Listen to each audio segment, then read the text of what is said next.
Oh, wow, here we go. I have goosebumps all over my body. I can't believe I get to say this. Prime Minister, who is 2021's Australian of the Year? Well, thank you. The 2021 Australian of the Year is Grace Tame. Grace Tame went to the Tasmanian Supreme Court to win the right to publicly tell her own story as a survivor of rape. Assisted by the LetHerSpeak campaign, she spearheaded changes to Tasmania's sexual assault victim gag laws, empowering other survivors like Grace to tell their own stories on their own terms.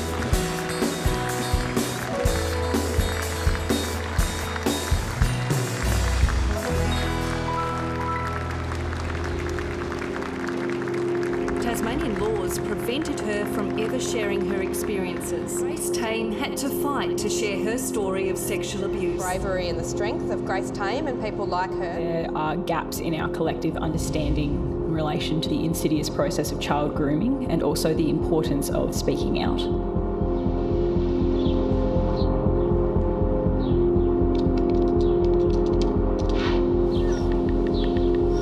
An offender in plain sight. He spotted her, gained her trust, a confidant.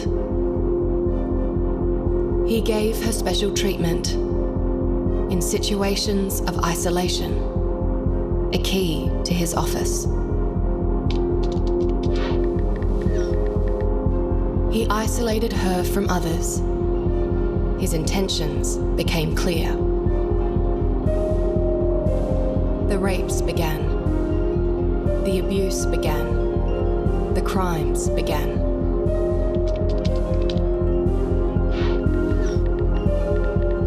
She felt locked in a secret. She wished it wasn't real. She felt trapped.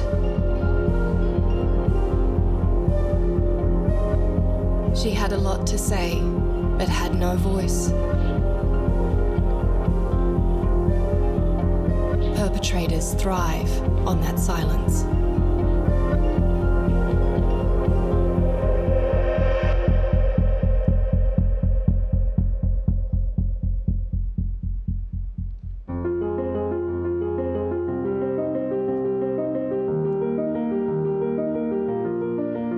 There's no shame in surviving. The shame lies with the perpetrators of these crimes. Let's normalise the act of speaking out.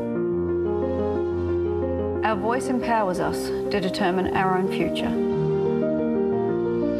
Our voices could empower others to seek support. In order to break the cycle of abuse. Our voice helps heal the trauma that we've suffered. We have lent our voices so others can speak. It's time society follows and lets us speak.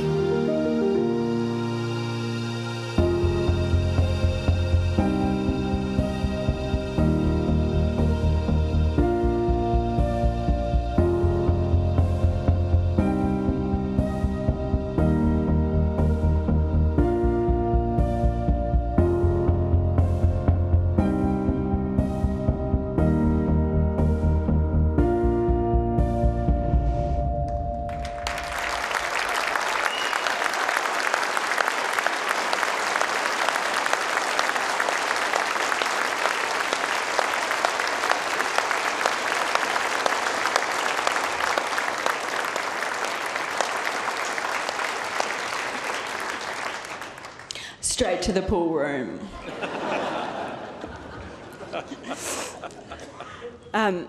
Firstly, I'd like to acknowledge and pay my respects to the traditional owners of this land. There are still voices yet to be heard. Prime Minister, fellow nominees, Mum, Dad, Oscar, the rest of my family and friends, Max, LetHerSpeak creator, Nina Fennell, the campaign partners and the 16 other brave campaign survivors, thank you. All survivors of child sexual abuse, this is for us.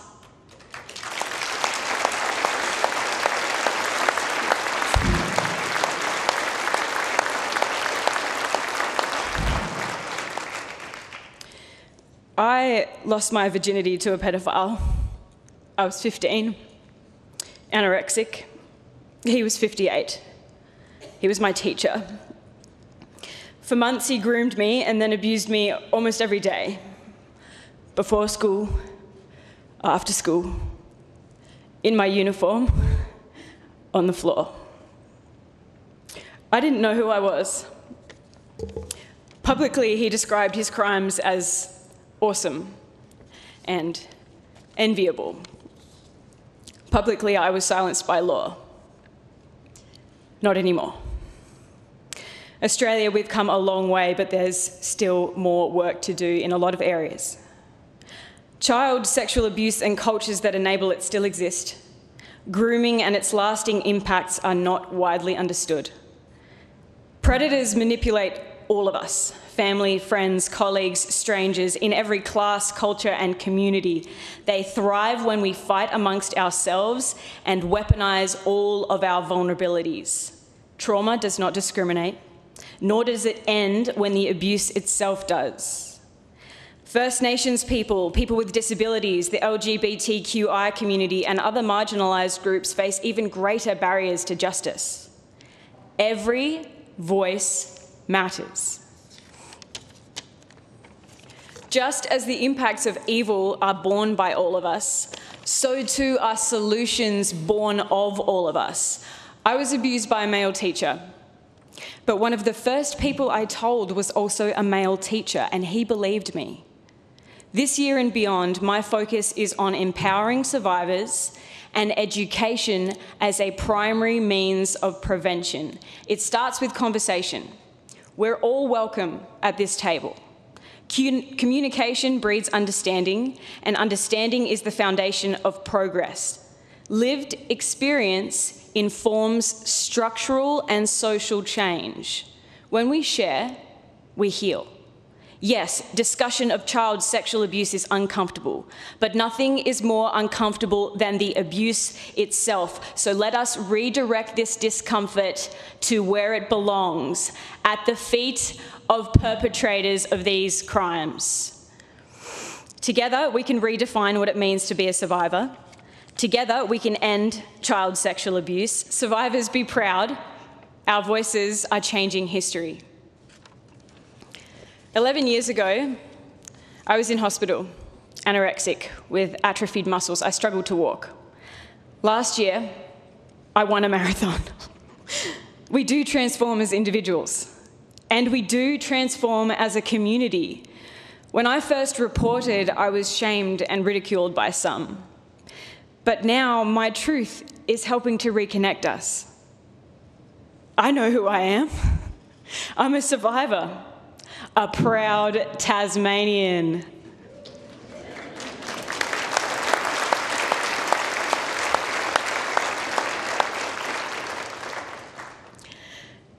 I remember him towering over me, blocking the door.